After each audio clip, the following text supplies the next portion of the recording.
So we've gotten to the birth of Jesus, and right after that happens, we pick up in Luke chapter 2, verse 21. It says, "And when 8 days were completed before his circumcision, his name was then called Jesus, the name given by the angel, because he was conceived in the womb." Before he was conceived in the womb, I'm sorry.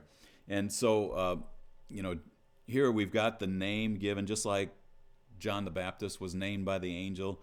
They didn't have to worry about the name, and the name's very significant here. It has that same picture. Yahshua is basically the name Joshua from the Old Testament. Joshua in the Old Testament took Israel into the Promised Land, and Yahshua in the New Testament is bringing all those people out of sin into a new land, a new life, a new inheritance. And so it's pretty predictive of somewhat of the ministry just in the name that's given, that's designated for him. So Jesus is taken to the temple at 8 days for circumcision, and then is countered there by two different people. Simeon, in verse 25, it says, "And behold, there was a man in Jerusalem whose name was Simeon, and this man was righteous and devout, looking for the consolation of Israel, and the Holy Spirit was upon him." So Simeon is he's been looking for, with the consolation of Israel, he's basically looking for the Messiah, the one who's going to come and rescue Israel.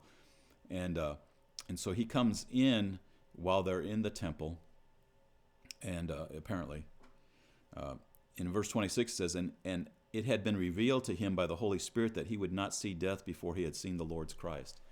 So the Holy Spirit had indicated to Simeon that before he dies, he was going to see the Messiah come, the Christ. And he came, in verse 27, in the Spirit into the temple, and when the parents brought in the child Jesus to carry out for him the custom of the law, then he took him into his arms and blessed God and said, "Now, Lord, thou dost let thy bondservant depart in peace according to thy word. For my eyes have seen thy salvation, which thou hast prepared in the presence of all peoples, a light of revelation to the Gentiles and the glory of thy people Israel." That's verse 32. Verse 33, "And his father and mother were amazed at the things that were being said about him." I'm sure they were, but, Mary should have an inkling. If this one is going to be called the Son of God, she knows. And so, but I imagine it's kind of wild that a guy just comes up. He's been waiting all of his life to see the Messiah.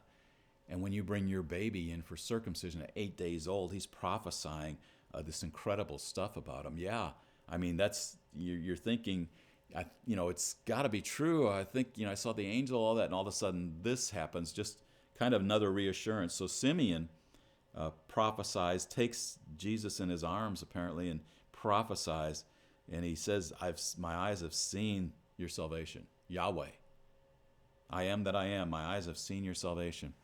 And verse 34, it says, "And Simeon blessed them and said to Mary his mother, Behold, this child is appointed for the fall and rise of many in Israel, and for a sign to be opposed, and a sword will pierce even your own soul, to the end that thoughts from many hearts may be revealed." So, it's like, yes, you're going to have this child, but you know what? It's going to be good, but for you, there's going to be some really bad things. I mean, it's going to be hard, 33 years or so from now, when you watch people strip him naked, whip him, make him carry a cross, falsely accuse him, say all these things about him, and watch him die nailed to a cross. It's going to be hard. And so, but it's going to cause a change in the very nature of everything that's going on. He's the way of salvation. And, most people at that time wouldn't understand the way of salvation being other than a king rides in, throws away your enemies away, declares, this is God's kingdom, whatever. Well, there wasn't the idea, the concept of sin had to be dealt with, and the kingdom was something that the righteousness comes from within and not just from without. And so everything's being introduced here by Jesus coming. He's changing the whole idea of what we really see is the salvation process. You're chosen, but now you're going to be chosen in him. He is the real chosen one, and if you want to be chosen, then you believe in him, and you're part of that chosen people. Verse 36, we enter into another person comes on the scene, and there was a prophetess, it says, Anna, the daughter of Phanuel, of the tribe of Asher. She was advanced in years, having lived with a husband 7 years after her marriage. So say she got married at 15, not unlikely, 14, 15. So she's 22 maybe, 7 years married, and then as a widow to the age of 84. So maybe she's 22, and then she lives another 62 years. She's a widow for 62 years, possibly somewhere around there, 60 years, and she never left the temple, serving night and day with fastings and prayers. We could say this was a wasted life. I mean, 60 years in the temple just fasting and praying. She's in the Bible. Anna, her name in the Bible. Luke wrote about her. Verse 38, and at that very moment she came up and began giving thanks to God and continued to speak of him to all those who were looking for the redemption of Jerusalem. Here she'd been waiting for 60 years in the temple, fasting and praying. A life just given totally to God, laid out for God, poured out for God, and her only purpose was basically she was going to come one day and announce the redemption of Israel. Blessed, prophesy, here he was, the Messiah has arrived. What a life and what an occasion that this was for her to do that.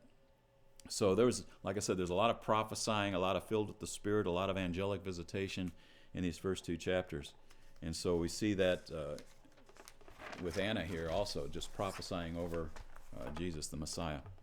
So they go home, and the account goes silent for 12 years. Luke kind of lets everything go. They go home from this occasion. He's come for circumcision to the temple. He goes home, and for 12 years we don't hear anything. And then in verse 41 it says, and his parents used to go to Jerusalem every year at the feast of the Passover. So at Passover, it was common for Mary and Joseph to go back to Jerusalem, to go up there for the feast. 3 times a year, all of Israel was commanded to come back to celebrate the feasts. There were 3 annual feasts that they were to come back and celebrate. And Passover was the first of those each year. And so they go back, and at this time we find out that Jesus is 12 years old. And in verse 46 it says, and it came about after that after 3 days, well, they've been at the feast, they turn around, they're leaving, they're in the whole group is leaving, they're heading on their way, and Mary, I guess, thinks Jesus is with Joseph. Joseph thinks Jesus with Mary. I don't know. Mary probably thinks he's with the men, and he just became a man. 12 years old. That's kind of your time of becoming manhood, in that time, and so Mary's thinking he's probably traveling with the men, and I don't know. Joseph's probably thinking he's probably traveling with the women and the kids and whatever. He wasn't traveling at all. He was still back in Jerusalem. As it came about after 3 days, they found him in the temple. They went back.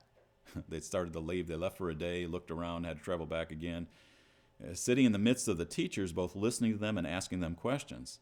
And all who heard him were amazed at his understanding and his answers. And when they saw him, they were astonished. And his mother said to him, Son, why have you treated us this way? Behold, your father and I have been anxiously looking for you. And he said to them, why is it that you were looking for me? Did you not know that I had to be in my father's house or about my father's business? I think in some translations it says. And they did not understand the statement which he made to them. They were just concerned. They're responsible. I mean, Mary's responsible for the Son of God, and you've lost him. You've traveled. Where is he? He's got a purpose, and we don't even know where he's at. What did we do? We lost we lost this one that the angel came and told me I was going to give birth to. I mean, that was pretty dramatic time in their lives, I'm sure, and they were pretty frustrated and flustered. And so they said, why? Mary said, why did you do this? Jesus, why did you do this? And he says, didn't you know? Why were you looking for me? Didn't you know I had to be about my father's business? I had to be in my father's house. He apparently at 12 years old, he understood where he came from. And so he's in there and he's answering and asking questions, and the people there are amazed. The ones that are in the temple are amazed. They're like, where did he get this wisdom? And so the summary comes of his childhood, and it ends here in chapter 2, verse 51. It says, in 50, they didn't understand the statement that he made to them. And in 51, and he went down with them and came to Nazareth. So he goes back with mom and dad. He's 12 years old. And he continued in subjection to them, and his mother treasured all these things in her heart. We hear that again about Mary. And Jesus kept increasing in wisdom and stature and in favor with God and men. So that's where we leave the story here of the birth of John the Baptist, the birth of Jesus, that early childhood of Jesus at 12 years old. And from there, we're going to jump into the ministry time, which brings us back to basically what the other Gospels in Matthew and Mark will talk about. So we'll jump into that in our next session when we get to John the Baptist, beginning of his ministry.